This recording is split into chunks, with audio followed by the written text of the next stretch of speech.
May 22, 1945. The Pentagon, Washington, D.C., Colonel John Van Vliet walks into a secure briefing room carrying a report that could shatter the most important alliance in modern history. Across the desk sits Major General Clayton Bissell, Army Intelligence Chief, the man whose decision in the next few minutes will determine whether the American public learns about one of the greatest mass murders of the 20th century. Van Vliet's hands don't shake as he slides the document forward. He spent 2 years as a prisoner of war thinking about this moment. 2 years remembering what he saw in those mass graves near Smolensk. 2 years of knowing the truth about who murdered 22,000 Polish officers. And 2 years watching his own government pretend not to know. Bissell reads in silence. The room grows heavy. When he finally looks up, his words are measured and cold. This report, he says, is now classified top secret. It will be filed. Van Vliet feels the weight of those words. Filed, not investigated, not published, not acted upon, just buried. Within days, the report vanishes completely from Army intelligence records. It won't resurface for 7 years, and when it does, the man who made it disappear will claim he can't remember what happened to it. The colonel leaves that Pentagon office knowing he's just witnessed something profoundly wrong. But what he doesn't know, what he can't know, is that he's just become part of the largest cover-up in American foreign policy history. A cover-up that started with Franklin Roosevelt, continued under Harry Truman, and sacrificed the truth about 22,000 murders to keep Joseph Stalin happy. This is the story of Katyn, a story about how America buried evidence of Soviet genocide. A story about coded messages ignored, eyewitness reports suppressed, and moral courage crushed under the weight of political expediency. A story that asks one devastating question. When does protecting an alliance become complicity in mass murder? To understand why America hid what it knew about Katyn, you need to go back to September 1939. The world watches as Nazi Germany invades Poland from the west. What shocks everyone is what happens 17 days later. On September 17th, Stalin's Red Army poured across Poland's eastern border. This isn't an act of defense. This is a conquest, agreed upon in secret between Hitler and Stalin weeks earlier. The Molotov-Ribbentrop Pact carved Poland in half before the first shot was fired. Polish forces, already fighting desperately against the Wehrmacht, now face a two-front catastrophe. Their commanders issue orders not to engage the Soviets. Many Polish soldiers believe the Russians are coming as allies. They're wrong. The NKVD, Stalin's secret police, immediately begins rounding up Polish military officers, intellectuals, professors, doctors, lawyers, engineers, priests, and anyone who might lead a future Polish resistance. By the end of 1939, over 200,000 Polish citizens were in Soviet custody. The officers are separated and sent to 3 special camps. Kozelsk holds nearly 5,000 prisoners. Ostashkov contains over 6,000. Starobielsk houses nearly 4,000 more. These aren't ordinary prison camps. They're converted Orthodox monasteries turned into interrogation centers. The NKVD interviews every prisoner extensively. They're not looking for military intelligence. They're cataloguing Poland's elite. One NKVD officer stands out. Major Vasily Zarubin presents himself as cultured, sympathetic, and understanding. He speaks softly with the Polish officers at Kozelsk. He asks about their families, their beliefs, their hopes for Poland's future. Many prisoners trust him. They confide in him. They don't realize they're signing their own death warrants with every word. Zarubin is building a list, a selection process, determining who lives and who dies. One prisoner sees through the charade. Professor Stanislaw Swieniewicz, an internationally recognized economist and expert on forced labor systems, recognizes what's happening. He watches the interviews. He notes the questions.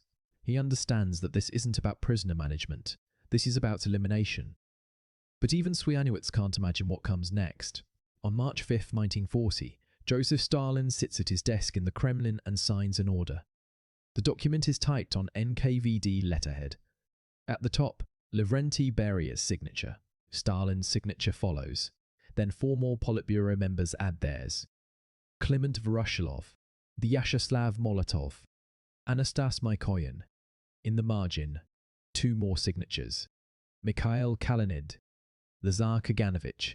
The order is simple and absolute. 21,857 Polish prisoners are condemned to death by shooting. The justification is coldly bureaucratic. These men are declared hardened and uncompromising enemies of Soviet authority.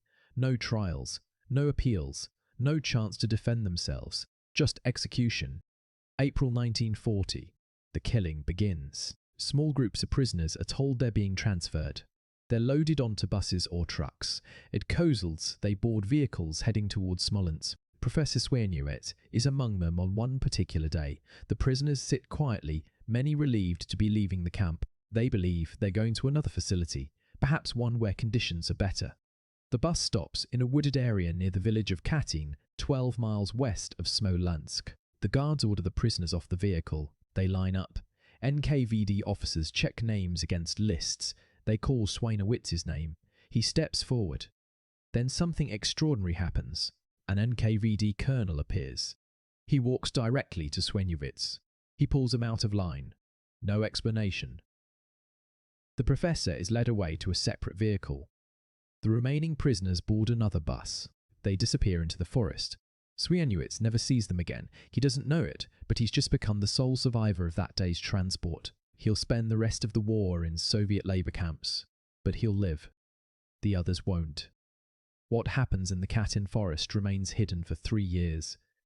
The executions follow a systematic pattern. Prisoners are brought to the NKVD headquarters basement in Smolensk or to a nearby slaughterhouse. They're killed with a single pistol shot to the back of the head. German Walther pistols, deliberately used to create confusion about responsibility. The bodies are trucked to prepared mass graves in the forest. Layer upon layer of corpses. Officers in full uniform, hands bound with Soviet wire. In their pockets, letters to families, diaries, photographs, religious medals, documents dated spring 1940, nothing dated later. By May, the killing is complete. 22,000 Polish officers, intellectuals and leaders are dead. Buried in forests near Katyn, Mednoy and Kharkiv, Stalin has decapitated Poland's future leadership. April 13, 1943. German radio broadcasts stunning news. Wehrmacht forces occupying the Smolensk area have discovered mass graves in Katyn forest, containing thousands of Polish officers murdered by the Soviet NKVD. Berlin immediately organizes an international medical commission. They bring in forensic experts from occupied countries. They want evidence. Propaganda Minister Joseph Goebbels sees an opportunity. If he can prove Soviet guilt, maybe he can drive a wedge between Stalin and the Western Allies. Maybe he can fracture the alliance that's strangling Germany. The Germans don't stop with European witnesses. They bring in American prisoners of war. Colonel John Van Vliet and Captain Donald Stewart are being held in German POW camps. They're ordered to visit Katyn. They're not asked. They're taken against their will. The Germans want American military officers to witness what they've found. Van Vliet is a fourth-generation West Point graduate. Stewart is a trained intelligence officer. Both men know they're being used for propaganda, but they also know how to observe and analyze evidence. What they see at Katyn shocks them both. The graves are massive. Bodies are stacked in layers. Faces down. The state of decomposition is advanced, too advanced for deaths in 1941 when the Germans occupied the area. The corpses have been in the ground for years. The clothing is in remarkable condition. Boots are barely worn. Uniforms still intact. These men didn't survive long in captivity. The personal effects tell the story. Letters dated March and April 1940. Diaries ending in spring 1940. Nothing from 1941. Van Vliet examines everything carefully. He talks to forensic doctors. He inspects the graves. He reaches a conclusion that makes his blood run cold. The Soviets did this, not the Germans. Van Vliet and Stewart are both trained in secret communications. They're registered code users. In July 1943, they managed to send coded messages back to Washington. Stewart's message is direct. German claims regarding Katyn substantially correct in the opinion of Van Vliet and myself. The messages reach Army intelligence. Someone in Washington knows the truth. But nothing happens. No public statements, no demands for investigation, just silence. The Polish government in exile in London reacts differently. General Ladislaw Sikorski, Poland's Prime Minister in exile, demands an independent international Red Cross investigation. It's a reasonable request. A neutral investigation to determine the truth. Stalin's response is immediate and furious. He accuses the Polish government of collaborating with Nazi propaganda. On April 25, 1943, Stalin breaks diplomatic relations with the Polish government in exile. Churchill and Roosevelt watch this unfold. They face an impossible choice. The Poles are their ally. The evidence points to Soviet guilt. But they need Stalin. The Red Army is bleeding Germany white on the Eastern Front. Operation Overlord, the invasion of France, is being planned for 1944. Soviet cooperation is essential. Without it, the war might last years longer. British Ambassador Owen O'Malley completes his own investigation. In May 1943, he submits a devastating report to the British Foreign Office. The evidence, he writes, throws serious doubt on Russian disclaimers of responsibility for the massacre. He details the forensic evidence, the witness statements, the timeline. His conclusion is unmistakable. The Soviets murdered the Polish officers. Churchill reads the report. He knows O'Malley is right. In August 1943, he sends a copy to Roosevelt. Both leaders make the same calculation. Winning the war is the paramount objective. Unity with Stalin comes first. The truth about Katyn comes second, or not at all. Roosevelt goes further. In 1944, he assigns Captain George Earle, a former Pennsylvania governor serving as his special emissary to the Balkans, to investigate Katyn. Earle conducts thorough research using contacts in Bulgaria and Romania. He interviews witnesses. He gathers documentation. His conclusion matches O'Malley's. The Soviet Union murdered the Polish officers. Earle reports his findings directly to Roosevelt. The president rejects them outright. He tells Earle he's convinced of Nazi Germany's responsibility. Then Roosevelt does something extraordinary. He issues Earle a written order. Do not publish these findings. Do not speak about them publicly. When Earle requests permission to release his report, Roosevelt refuses and effectively ends his diplomatic career. Earle spends the rest of the war in American Samoa, as far from Washington as Roosevelt can send him. The cover-up intensifies. In January 1944, the Red Army recaptured Smolensk. The NKVD immediately moves to destroy evidence. They bulldoze the cemetery that the Germans allowed the Polish Red Cross to construct. They remove bodies from some graves. They present evidence suggesting German guilt. Then Stalin created the Budenko Commission, named after a prominent Soviet surgeon. The commission holds hearings. It examines the sites. Predictably, it concludes that the Germans murdered the Polish officers in 1941, not the Soviets in 1940. In January 1944, the Soviets hosted an international press conference at Katyn. 3 American journalists attend. So does Kathleen Harriman, the 25-year-old daughter of US Ambassador Averell Harriman. They view the planted evidence. They endorse the Budenko Commission findings. The Soviets have created an official counter-narrative, and the Western press repeats it. When Colonel Van Vliet returns to Washington in May 1945, he goes directly to General Clayton Bissell. He presents his eyewitness account. He explains what he saw at Katyn. He states clearly that the Soviets, not the Germans, committed the massacre. Bissell listens. Then he classifies the report top secret and files it away. Years later, Bissell will defend this decision before Congress. He'll claim it wasn't in America's interests to embarrass an ally whose forces were still needed to defeat Japan. But the truth is simpler and uglier. The Roosevelt administration chose alliance politics over moral truth. And when Harry Truman became president in April 1945, he continued the same policy. The report Van Vliet handed to Bissell disappears. Not misplaced, not misfiled, vanished. When Congress investigates Katyn years later, Army intelligence claims they can't find Van Vliet's original 1945 report. It simply doesn't exist in their files anymore. Van Vliet had to recreate his testimony from memory in 1950. The original report, with its detailed observations and official military seal, is gone. In 2014, a copy of Van Vliet's 1945 disposition surfaced. It confirms everything he remembered. It also confirms something darker. The report was deliberately suppressed. This wasn't bureaucratic incompetence. This was policy. For 5 years after the war, the Katyn Massacre remains a forbidden subject. The Soviets maintain their lie. The Western Allies say nothing. Poland, now under Soviet occupation, is forbidden from mentioning Katyn. The communist government erects memorials blaming Hitlerite fascism for the murders. Anyone in Poland who speaks the truth faces arrest. But in 1950, something changed. The Cold War is heating up. The Korean War begins. Reports emerge of communist forces executing American prisoners. Suddenly, Katyn becomes politically useful. If the Soviets murdered 22,000 Poles in cold blood, what does that say about trusting them in negotiations? What does it say about American leaders who covered up Soviet crimes? In September 1951, the House of Representatives created a select committee to investigate Katyn.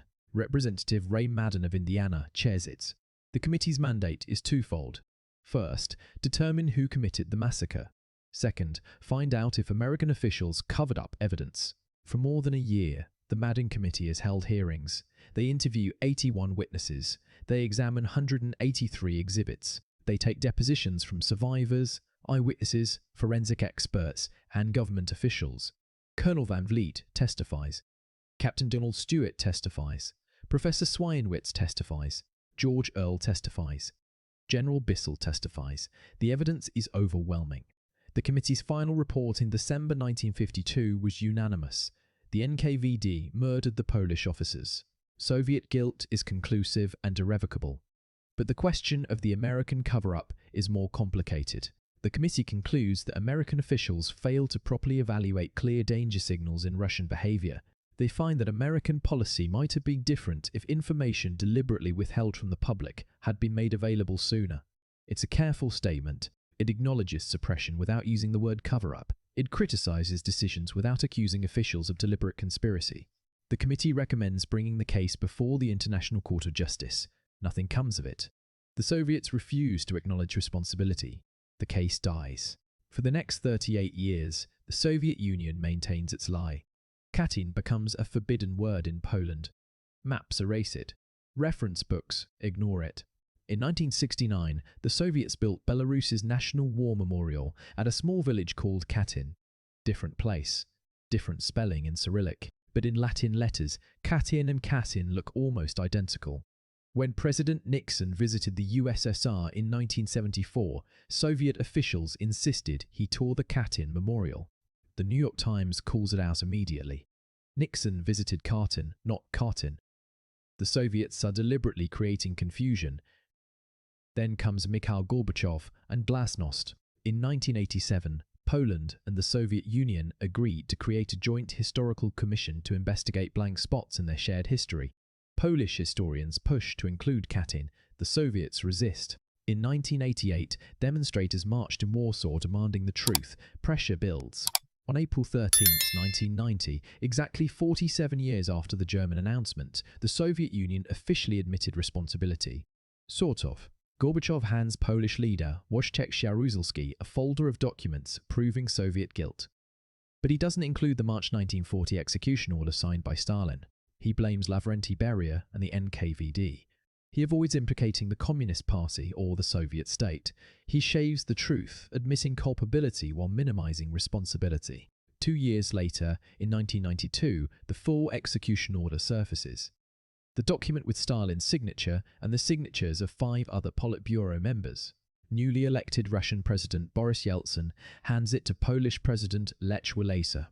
Yeltsin kneels at Poland's military cemetery and kisses a wreath ribbon at the Katyn Memorial Cross.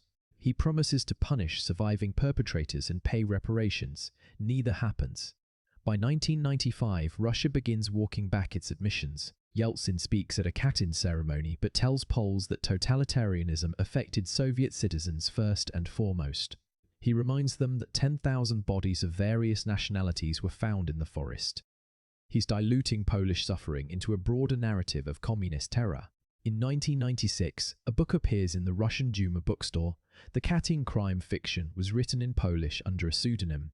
It denies Soviet responsibility entirely. The pendulum swings back. In 1998, Russia's Procurator General sends a letter to Poland demanding an investigation into alleged deaths of Russian soldiers in Polish POW camps during the 1920 Polish-Soviet War. The letter claims genocide against Red Army prisoners.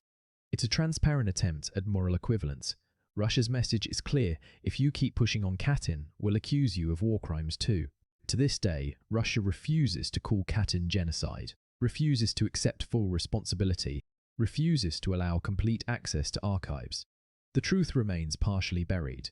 The American role in hiding Katyn evidence matters because it reveals something profound about how democracies handle moral compromises in wartime. Roosevelt and Churchill made a calculated decision. They believed defeating Hitler required Stalin's cooperation. They believed revealing Soviet guilt at Katyn would fracture that alliance. They might have been right about the strategic calculation, but they were catastrophically wronged about the moral cost. By suppressing evidence of Soviet mass murder, American officials became accomplices after the fact. They didn't pull the triggers in Katyn Forest, but they helped hide the bodies. They silenced witnesses. They buried reports. They chose alliance over truth. Harry Truman inherited this policy and maintained it. He could have released the Vliet report in 1945. He could have supported the Polish government in exile's demands for investigation. He could have spoken the truth when it mattered. He didn't. The cover-up continued until political circumstances made it useful to reveal what Washington had known all along. That's the real scandal of Katyn. Not just that it happened, but that America knew and said nothing. For 7 years, while survivors searched for missing fathers and brothers, while families demanded answers, while the Soviets constructed elaborate lies, the United States government sat on evidence that could have exposed the truth. The men who made these decisions believed they were doing what was necessary to win the war. They believed the alliance with Stalin was too important to risk. They believed that revealing Soviet crimes would hand Hitler a propaganda victory. But those rationalizations can't erase what they chose. They chose to let Stalin get away with murder. They chose to abandon Poland, America's ally, to protect America's relationship with Poland's destroyer. They chose expediency over principle, and that choice has echoed through decades of American foreign policy. How many times since 1945 has America looked the other way when inconvenient truths threatened convenient alliances? How many massacres have been downplayed, ignored, or covered up because acknowledging them would complicate diplomatic relationships? Katyn wasn't the first time moral compromise infected American foreign policy, but it might be the clearest example of how completely truth can be sacrificed for strategy. The 22,000 Polish officers buried at Katyn, Mednoy, and Kharkiv weren't just soldiers, they were Poland's future. Doctors who could have rebuilt healthcare, engineers who could have reconstructed cities, teachers who could have educated generations, lawyers who could have restored justice, priests who could have maintained faith. Stalin murdered them precisely because they represented Poland's ability to survive as an independent nation. He tried to erase Poland's identity by destroying its leadership class, and for decades, America helped him hide that crime. Today, memorials stand at the execution sites. Polish and Russian visitors can walk through the forests where the murders happened. They can read the names carved into monuments. They can see the personal effects recovered from mass graves. Watches stopped at the moment of death. Photographs of families never seen again. Letters that never reached home. The evidence is undeniable now, but it took 50 years of pressure, the collapse of the Soviet Union, and the courage of survivors who refused to let the truth die with them. So here's the question this story demands we ask. When does protecting an alliance become complicity in atrocity? When does strategic necessity become moral bankruptcy? When does silence about mass murder become participation in the crime? The men who decided to hide Katyn evidence believed they were making hard choices in a war that demanded hard choices. Maybe they were. But that doesn't make the choice right. It doesn't make the silence justified. It doesn't erase the fact that America knew about one of the 20th century's great crimes and chose to say nothing while the bodies were still warm. Katyn matters because it proves something uncomfortable. Democracies lie. Even America, especially America, will sacrifice truth when truth becomes inconvenient. The difference between us and totalitarian states isn't that we never compromise our principles. It's that eventually, slowly, painfully, we admit when we failed them. It took America decades to acknowledge what really happened at Katyn, decades to release the suppressed documents, decades to admit that yes, we knew, and no, we didn't speak. That admission doesn't undo the cover-up. But it's something. It's the bare minimum we owe to 22,000 murdered men and the country we abandoned to their killers. What do you think? Was Roosevelt right to suppress Katyn evidence, to preserve the alliance with Stalin? Could the truth have been told without destroying the united front against Hitler? Or was this a moral failure that stains American leadership to this day? Drop your thoughts in the comments. And if this story showed you something about World War II history that school never taught, hit that like button and subscribe for more deep dives into the uncomfortable truths behind the history we think we know. Next time, we're looking at another wartime cover-up that took generations to expose. You won't want to miss it. The truth about Katyn took 50 years to fully emerge. Some truths are still buried. We're going to find them.